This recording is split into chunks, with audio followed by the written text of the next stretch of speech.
자, 이제 여러분, 22년 판례 한번 좀 정리해 볼까요? 정지문으로. 여러분에게 22년도 한번 마무리해 보도록 하겠습니다. 그래서 순서별, 목차 순서별로 이렇게 기억하시면 도움이 될 겁니다. 이것도 마찬가지로 출제 가능한 정지문 형식으로 정리를 했고요. 중요 포인트에 밑줄을 그어놨습니다. 근데 22년 판례는 뭐 전압 판례가 거의 없어요. 크게 문제되지 않습니다. 자, 가볼까요? 목차를 한번 보겠습니다. 총칙에서는 그죠? 의사의 상인성. 우리 변호사의 상인성 따지듯이 뭐 전문인의 상인성 부분이 가끔씩 나오는데 특히 이제 의사. 그 다음에 세무사에 대한 상인성이 나왔었고요. 그 다음에 이제 여기 좀 알아둘 게 중요한 게 하나 있다면 영업 양도인의 채권자가 채무 인수 사실 없음을 알게 된 경우하고 요 경우에 따라서 없음을 알게 된 경우 그때도 영업 양수인이 책임져야 되느냐 문제인데 책임진다고 봤던 건 사건이거든요. 보시고요. 그 다음에 이제 상행위에서는 지방자치단체가 기부자에게 갖는 기부채납채권, 뭐 세사니까 가능한 것이고요. 그 다음에 이번에 상행위인 투자계약상의 주식매수청권의 성질은 어떤 건지 살펴보도록 하고요. 세무사의 직무채권의 소멸시효, 뭐 이런 것들. 그 다음에 우리 기억해야 될 게 하나 있습니다. 유치권의 불가분성과 유치권 소멸 청구의 범위, 이 상사 유치권 관련해서 한번 연결해 보도록 하겠습니다. 그 다음 주식회사는 주주가 영업양도 무효 확인을 구하는 사건, 그 다음에 기관 관련해서는 소수 주주의 주총회 소집 허가 신청하고 회의 목적 사항의 범위하고 또 판례가 두 개가 나왔는데 4월 19일하고 9월 7일 연결해야 되는 판례죠. 4월 19일은 회의 목적 사항의 범위에 대해서 나왔고요. 그 다음에 9월 7일 거는 이 목적 사항을 변경할 수 있느냐 여기까지 나온 판례니까 이론적으로 발전된 판례라서 알아두셔야 됩니다. 그 다음에 회사의 회계에서 구체적인 배당금 지급 청구권은 언제 발생하는가 원칙과 예외가 정리가 됐기 때문에 알아두시고 그 다음에 중간 배당금 청구에도 마찬가지로 우리가 어떨 때 구체적인 배당금 청구권이 발생하는지를 알아두시면 좋을 것 같습니다.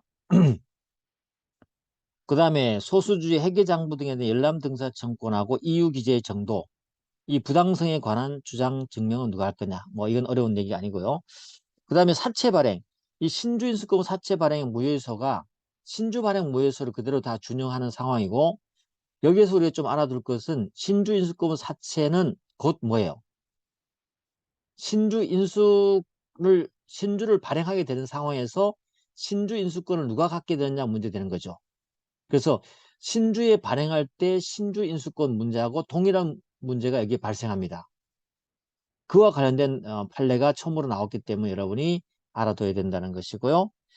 그 다음에 뭐 손해보험에서 보험 내기는 그렇게 어려운 건 아니고요. 뭐 간단하게 보면 될 것 같습니다. 그 다음에 어음에 대해서 뭐 오랜만에 판례가 나왔는데 어음금 지급 행위 부인하고 뭐 근데 부인보다도 이 소멸된 어음상 채권하고 원인 채권이 회복되느냐 문제에 대해서 나온 거니까 간단하게 한번 확인해 보도록 하겠습니다. 자, 그래서 1편에 보시면 의사의 상인성 여부, 여부는 사실 동일한 법리를 그대로 사용합니다.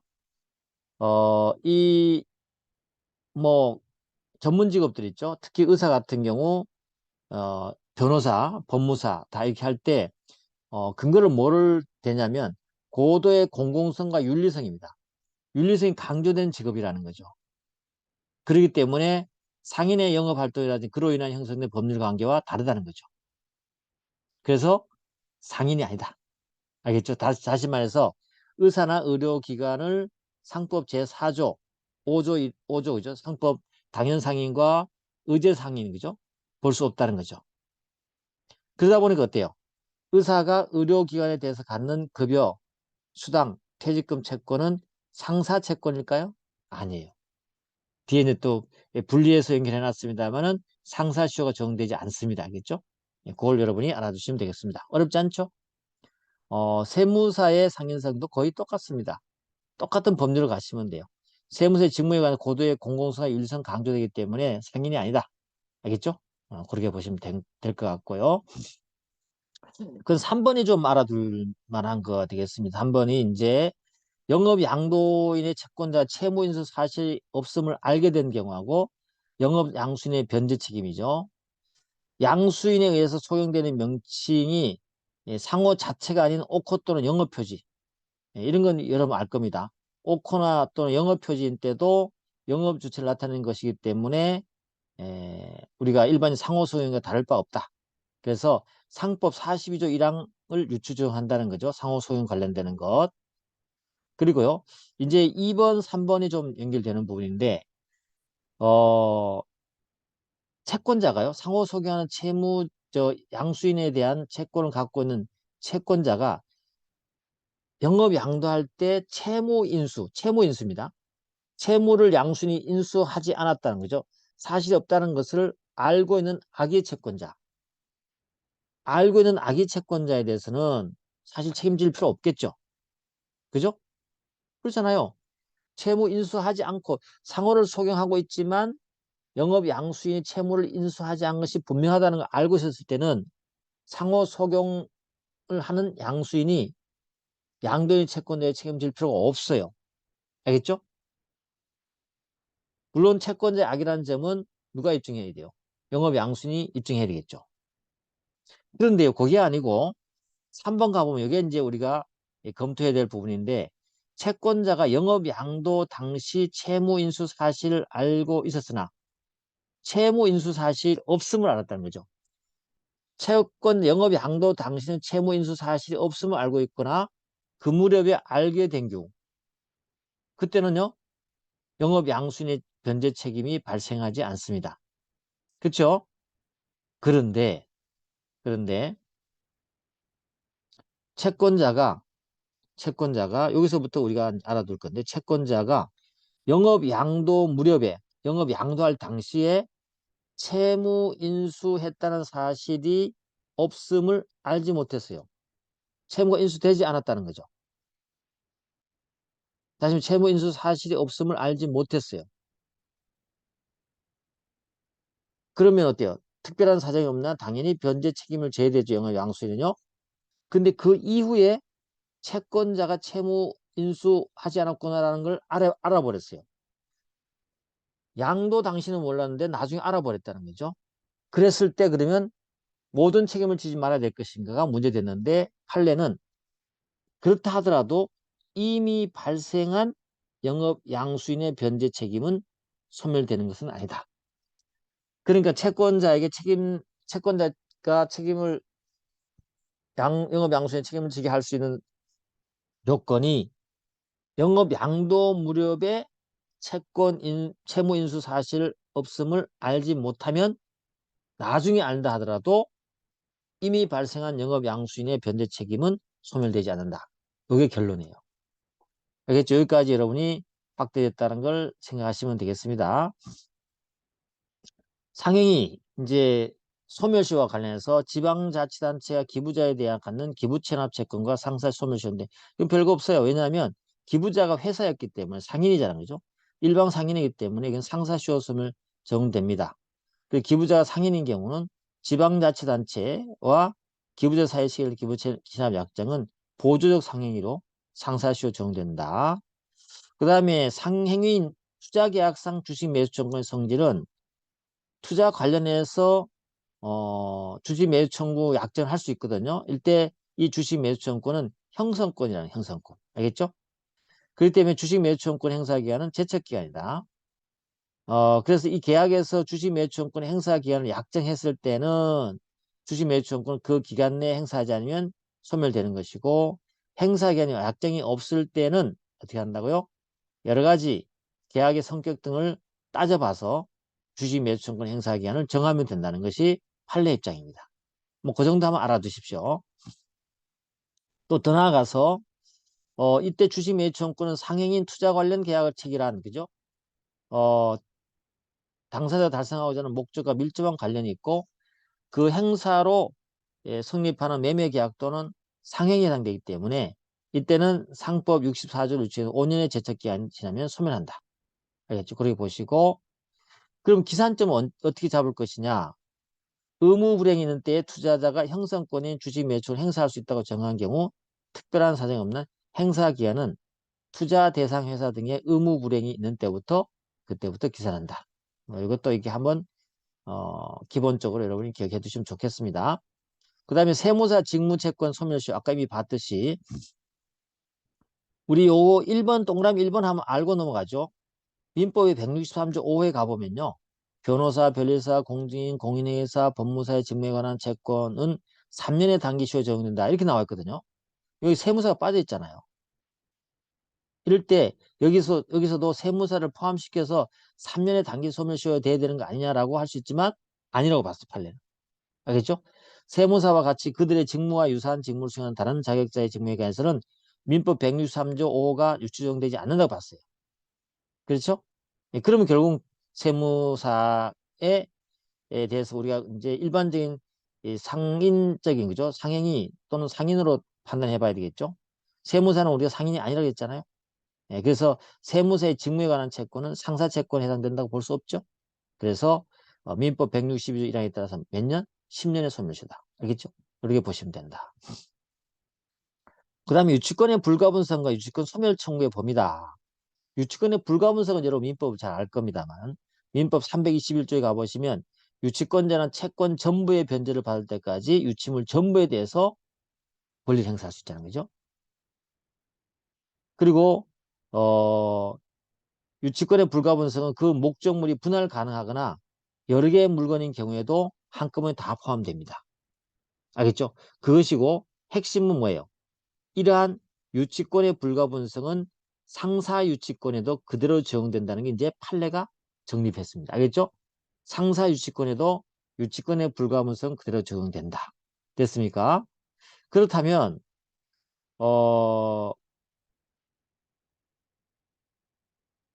민법 324조에 가보면 유치권자에게 유치물에 대한 선량한 관리자 주의무를 부여하고 있거든요. 그래서 만약 유치권자가 어, 이를 위반해서 승낙 없이 유치물 사용 담보 제공할 때는 유치권의 채무자는 유치권의 소멸을 청구할 수 있거든요. 근데 이 유치권 소멸을 청구할 때 이 사안에서는 피담보 채권의 일부를 그죠? 일부에 대해서 선관주의 의무를 위반했습니다. 그랬을 때 그 전부에 대한 유치권 소멸을 청구할 수 있는지가 문제됐습니다. 근데 우리 판례는 일부에 대해서 선관주의 의무를 위반했다 하면은 일부에 대해서만 어때요? 유치권 소멸 청구를 해야 되고 나머지에 대해서는 할 수 없다는 것이 판례 입장이에요. 그 놓은 겁니다. 그래서 거기 결론적으로 말씀을 드리면 요 내용이 되는 거죠. 하나의 채권을 피담보 채권으로 해서 여러 필지의 토지에 대해서 유치권을 취득했는데 그 중에 일부 필지의 토지에 대해서 선량한 관리자 주의무를 위반해 버렸어요. 그때는 어떻게 한다고요? 위반 행위가 있었던 필지의 토지에 대해서만 유치권 소멸을 청구가 가능하게 된 것입니다. 이해되십니까? 이렇게 보시면 돼요. 그래서 이제 그 구체적인 이유가 쭉 나오는데 그 부분은 여러분이 한번 읽어보시면 됩니다. 그래서 유치권의 불가분성 때문에요. 다른 필지의 토지와 관계없이 피담보 전부를 담보하고 일부 필지 토지에 대한 점유를 상실하더라도 나머지 필지에 대해서는 피담보 담보를 위한 유치권이 존속한다는 것이고요. 또 유치권의 불가분성의 취지는 유치권자의 이익을 위한 것이라는 거죠. 그래서 문제되지 않는 유치물에 대한 유치권까지 소멸한다고 하면 예, 부당하다는 거죠. 부당하다, 가혹하다 라는 입장이 판례 입장입니다. 그래서 그 부분만 소멸되는 거 봤다는 것이죠. 됐습니다. 그렇게 하면 되고요. 그 다음에 회사법 가보시면 주주권과 관련되는 것인데 주주가 영업 양도의 무효 확인을 구하는 사건이에요. 영업 양도 무효. 근데 여기 주주와 회사의 채권자들이 회사에 대한 어떤 권리를 어느 만큼 행사할 수 있냐 이 문제인데 이건 이미 이론적으로 여러분 다 아는 것일 거지만 판례가 다시 확인한 것이라서 한번 정리를 해드리면 주식에서 주주 있잖아요. 주주는 회사의 주주이지만 소유와 경영의 분리에 따르고 또 법인격체가 분리되고 있기 때문에 주주는 회사의 직접 경영에 참여하지 못하는 게 원칙입니다. 예외적으로 그죠? 이런 여러 가지 대표 소송이라든지 이런 걸 통해서 관여할 수 있을 뿐이죠. 다시 말하면 이걸 우리 간접적으로 영향을 미친다 그러죠. 그죠? 그런 걸 할 수 있습니다. 그래서 주주가 회사의 재산 관계에서 법률상 이해를 가질 수가 없어요. 그래서 주주는 직접 제3자의 거래 관계에 개입해서 회사가 체결한 계약의 무효 확인을 구할 이익이 있을까 없을까요? 없어요. 그래서 더 나아가서 회사가 영업의 전부 또는 중요한 일부를 양도하는 계약을 체결했다 하더라도 그 계약을 무효화시킬 수 없어요. 알겠죠? 없다는 겁니다. 그럼 하나 더 나아가서 그럼 주식회사 채권자는 어떠냐? 채권자도 가능하냐 말이죠. 채권자도 어때요?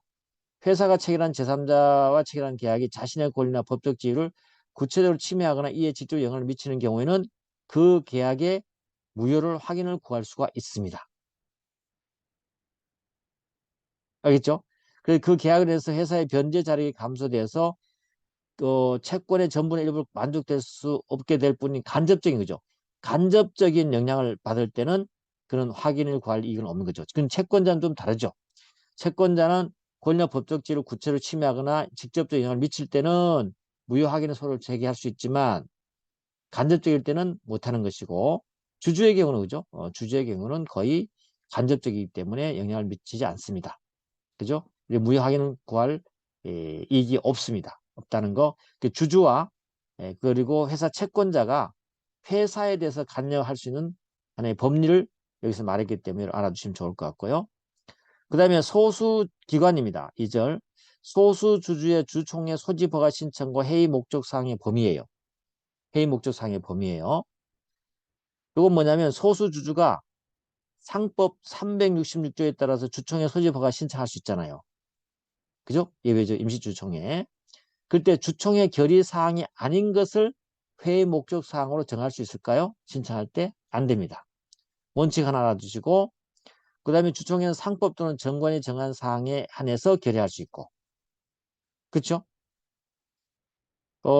있고요. 또 정관에서 주총회 결의 사항으로 대표이사의 선임 및 해임을 규정하지 않은 경우에는 이를 회의 목적 사항으로 삼아서 주총회 소집 허가 신청할 수 있어 없어요? 없어요. 대표 선임 해임은 이사회 결의 사항이잖아요. 그죠? 그래서 구체적으로 정관으로 주총회에서 결의한다고 있었다면 가능하겠지만 그렇지 않으면 회의 목적 사항으로 할 수가 없다. 요것과 연장선상에서 두 번째 판례를 보시면 9월 7일 판례입니다.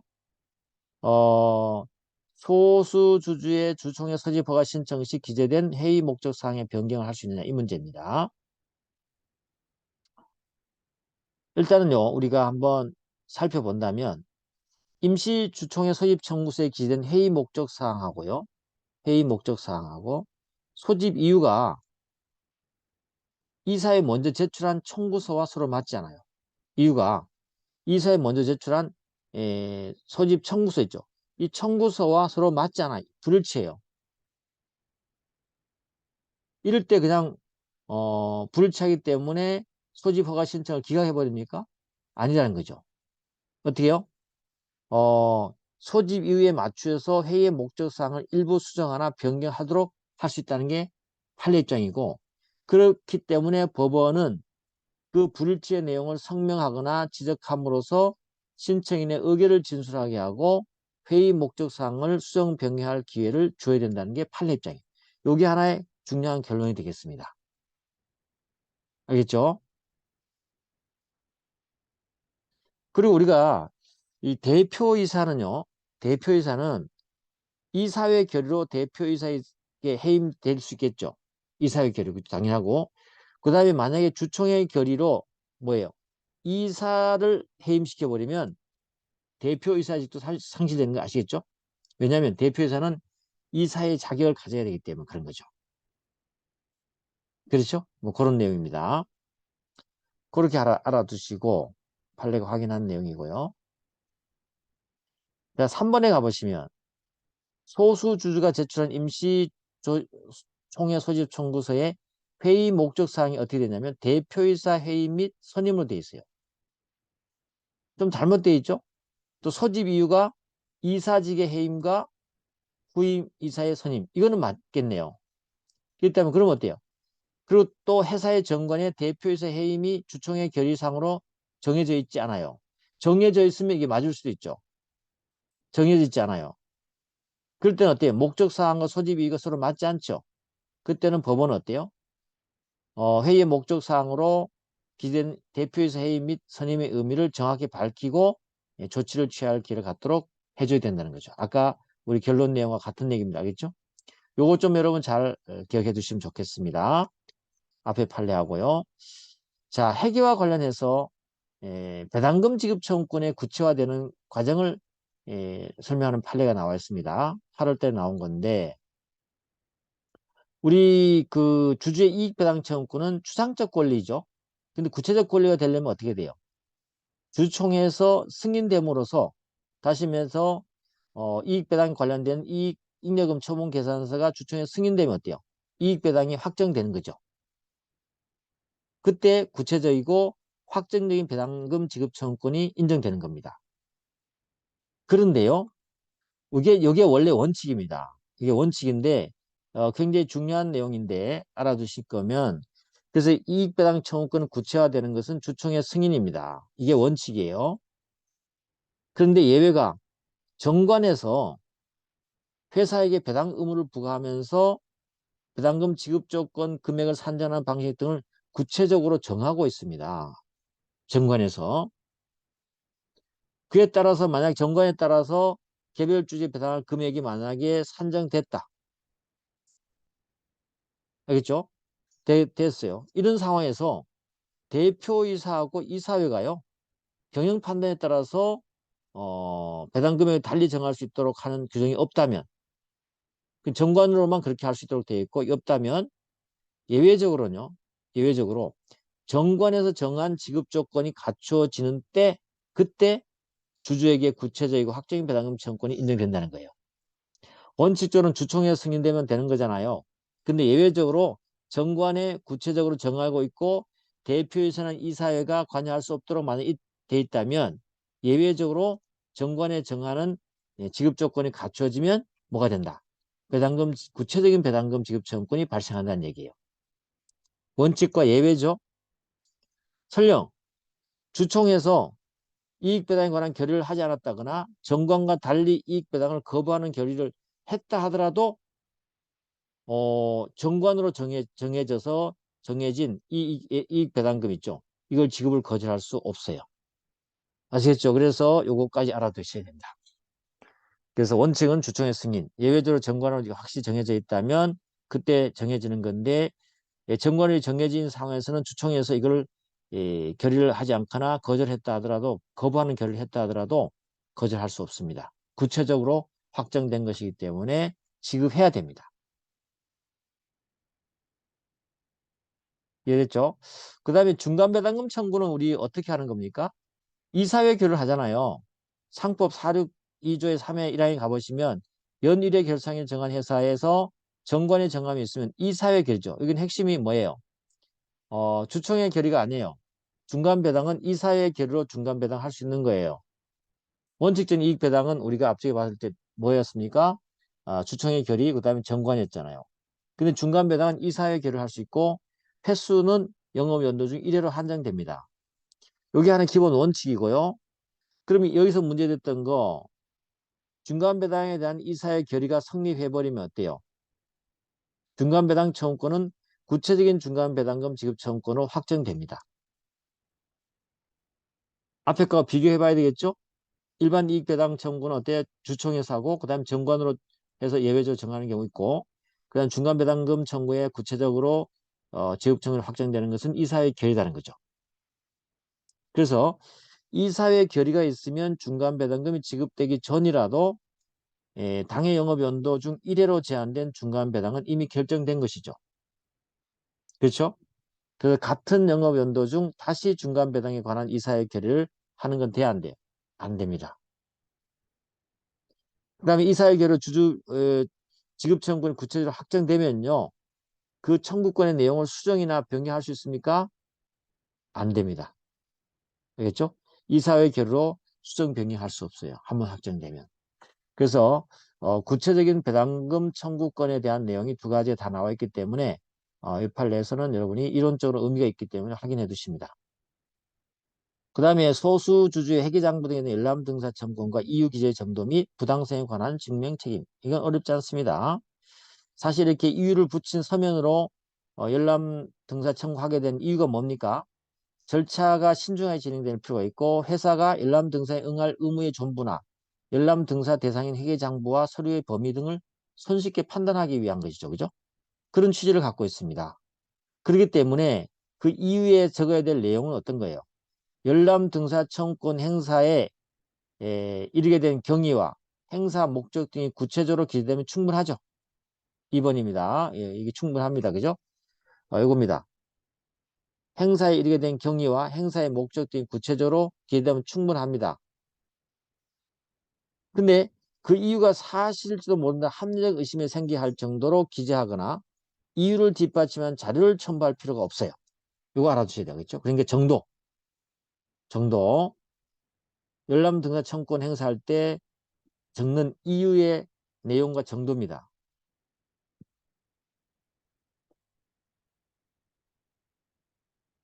그렇게 만약에 합리적 의심이 생겨할 정도로 기재해야 된다면 주주에게 굉장히 과중한 부담을 주게 됨으로써 주주는 열람등사 청구를 못할 수도 있어요. 그죠? 그렇기 때문에 직후에 제한하는 부분 때문에 받아들일 수 없고요. 그 다음에 이유기재 자체로 내용이 허위 목적이나 목적이 부당하게 명백할 때야 당연히 안 해주면 되는 것이죠. 그죠? 예, 그렇게 된다는 그 내용이 사실 핵심적인 내용이고요. 그 다음에 이제 5번에 가보시면 이 모색적 증거가 나와 있잖아요. 그죠?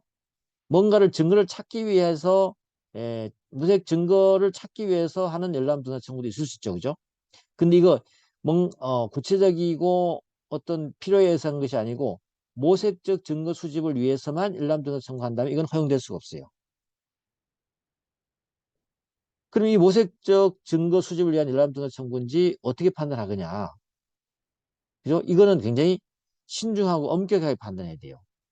이런 애매모호한 모색적 증거 수집 위한 것이라는 가지고 한다 그러면 정보가 부족한 주주에게 필요한 정보 획득과 자료 수집을 위한 기회를 부여하는 것이란 그런 사정을 고려하면 어때요? 굉장히 신중하고 엄격하게 판단해야 된다는 것이죠. 알겠죠? 그런 결론은 뭡니까? 그러면 열람 등사 청구를 만약에 거부하려면 어떻게 돼요? 회사가 열람 등사 청구 허위 사실을 근거한 것이다. 부당한 목적인 것이다.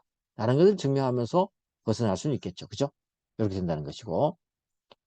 자, 그 다음에 사채 발행, 신주인수급 사채 발행의 무효일수다. 여기서 이제 여러분들이 좀 정리해 둘 게 하나 있는데, 신주 인수권부 사채, 그 다음에 신주 발행, 그죠? 이거나 신주 발행이나 결국은 어때? 신주금 사채 발행한 다음에 신주금 사채를 어, 행사를 해서 만약에 신주를 발행한다 할 때 이것과 여기는 한 단계 더 거치는 것밖에 없지. 그죠? 여기는 그냥 바로 1단계로 하지만 이런 차이가 있을 뿐이지 신주 발행하는 것은 똑같죠. 그러면서 신주 발행함으로 해서 어떻게 돼요? 신주 인수권을 누가 갖느냐? 이 문제는 똑같은 것이죠. 그죠? 근데 신주 발행할 때 신주 인수권은 주주에게 있습니다. 그 다음에 예외적으로 어떻게 돼요? 제3자에게 발행할 수 있죠. 그죠? 그렇잖아요? 이런 상황이란 말이죠. 이러한 문제는 여기에 신주주권하고 똑같아지는 것이죠. 그래서 우리가 이렇게 말합니다. 신주 인수권부 사채 발행의 경우에도 주식회사의 물적 기초와 기존 주주 이해관계 영향을 미치면서 사실상 신주를 발행하는 것과 유사하다. 그래서 우리가 신주 발행 무효소에 관한 상법 429조가 신주 인수구분 사채에서 그대로 유추적용된다는 겁니다. 이해되셨죠? 예, 그걸 여러분이 좀 이해를 하시면 좋을 것 같아요. 그래서 신주 인수권부 사채 발행의 무효는 그죠? 6개월 내에 신주 인수권부 사채 발행 무효소가 제기되지 않거나 신주 사채 발행 무효소가 적극적 당사자의 패소로 확정됐다면 더 이상 신주 인수권 사채 발행 무효를 주장할 수 없는 건 맞죠. 유추했기 때문에. 그런데 신주 인수권 사채 부여된 신주 인수권의 행사나 그로 인한 신주 발행에 대해서는 상법 4위 구조를 유추해서 뭘로? 요겁니다. 신주 발행의 무효에서로 다툴 수 있어요. 다시 말하면 아까도 말했지만 신주인수권 사채에 따라서 신주인수권 사채에 부여된 그죠? 따라서 신주인수권을 행사하거나 그로 인한 신주 발행 있죠. 그로 인한 신주 발행에 대해서는 상법 429조를 유추해서 신주 발행 무효입니다. 알겠죠? 발행 무효로 신주 인수권 사채 발행 무효가 아니에요. 신주 발행 무효 다툴 수 있다는 거죠. 물론 이때도 조심할 것은 신주인수권 행사나 그에 따른 신주 발행에 따른 고유한 무효 사유만 주장해야 되겠죠. 다시 말하면 신주인수권 사채 발행이 무효라거나 그를 전제로 한 주장은 제기할 수 있어 없어요. 안 되는 거죠. 조심해야 돼요. 그래서 신주인수권 사채 발행 무효냐 신주 발행 무효의 소냐를 잘 보셔야 돼요. 그죠? 신주인수권 사채에 부여된 신주인수권 행사 그로 인한 신주의 발행이 그죠? 할 때는 신주 발행 무효소로 다툴 수 있고 그때도 신주 발행의 고유한 무효 사유만 주장 근거로 내세울 수 있다. 요겁니다. 자, 여기서 문제됐던 거는 두 번째 가보시면 주식회사의 신주를 발행할 때 회사 경영권 분쟁이 현실화된 상황에서 대주주나 경영진등이 그죠? 경영권이나 지배권 방어하는 목적을 달성해서 제3자에게 신주 배정하잖아요. 여러분 아시다시피 이건 어때요? 상법 418조 2항을 위반해서 주주의 신주 의사권을 침해했죠. 그래서 신주 발행 자체는 무효가 되는 것이죠. 우리 거기까지 법률은 지금 알고 있잖아. 그죠? 알고 있어요. 이게 발행 무효 맞다는 거죠. 그러면 이것이 이러한 법리는 신주 인수권 사채를 제3자에 발행하는 경우도 그대로 적용돼야 되느냐? 마찬가지라는 겁니다. 알겠죠? 신주인수권 사채를 제3자에 발행하는 것. 결국 신주인수권 사채는 이거 행사하게 되면 뭐가 돼요? 신주 발행이 돼버리기 때문에. 동일한 법리가 적용된다는 뜻입니다. 거기까지 일단 알고요. 그 다음에 그렇게 되면 이제 결론이 나왔네요. 신주인수권 사채의 경우는 경영상 목적 없이 지배권 방어를 목적으로 발행됐다 하더라도 사실 그 자체로는 기존 주주 신주권을 침해하지 않고 있잖아요. 요건 이제 한 단계 거쳐야 되는 거죠. 이후에 신주인수권을 행사해서 신주를 취득함으로 비로소 기존 주주의 신주인수권 침해되는 것이죠. 그죠? 현실화되는 그런 구조를 갖고 있긴 해요. 그렇죠? 그러면 우리 어떻게 해결할 거냐? 설령 그렇다 하더라도 회사가 대주주 등의 경영권이나 지배권 방어 목적으로 제3자의 신주인수권의 사채를 발행했다면 신주인수권 사채 발행은 무효가 된다고요. 될 수 있고 이러한 사유는 그 발행일로부터 6개월 이내에 신주인수권 사채 발행 무효의소로 다툴 수 있습니다. 뭐라고요? 신주인수권부 사채 발행 무효소로 다툴 수 있어요. 알겠죠? 그런데 신주인수권 사채 발행일부터 6개월이 지난 후에 신주인수권을 행사해서 신주를 취득했다. 신주인수권을 행사해서 신주권을 취득했다 하면 어때요? 이때는 실질적으로 회사가 경상 목적 없이 대주 등의 신주를 발행한 거 동일하잖아요. 알겠죠? 그러니까 두 가지 단계예요. 신주인수권 사채 발행할 때 지배권 방어 목적 제3자에 한 경우는 신주인수권 사채 발행 무효소로 가면 되는 것이고 신주인수권 사채가 발행된 다음에 나중에 신주인수권을 행사해서 신주를 취득했을 때 취득하게 되면 어때요? 결국은 어때요? 실질적으로 회사가 경영상 목적 없이 대주 등에게 신주를 발행한 것과 동일하기 때문에 이때는 뭘로 간다? 신주 발행 무효소로 간다는 것이에요. 알겠죠? 그래서 여기서는 신주 인수권 사채 발행 무효소로 하는 것이고 여기는 신주인수권 행사에서 신주를 취득한다 그러면 결국은 어때요? 이때는 신주 발행 무효소로 신주의 발행 무효를 주장할 수 있습니다. 됐죠? 할 수 있다는 이 두 가지 알아두셔야 됩니다. 이 두 가지 비교를 하셔야 된다.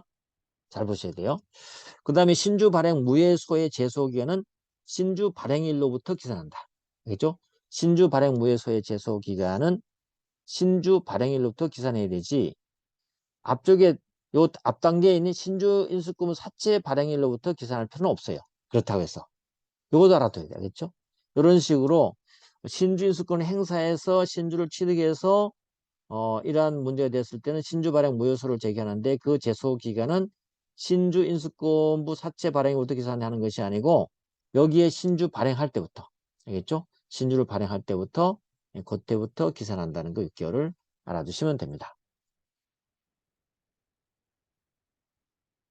자, 그다음 보험법을 바로 가보시면 손해보험이 있는데 보험자가 보험금을 지급한 경우 구상권과 보험자 대위의 관계는 별거 아닙니다.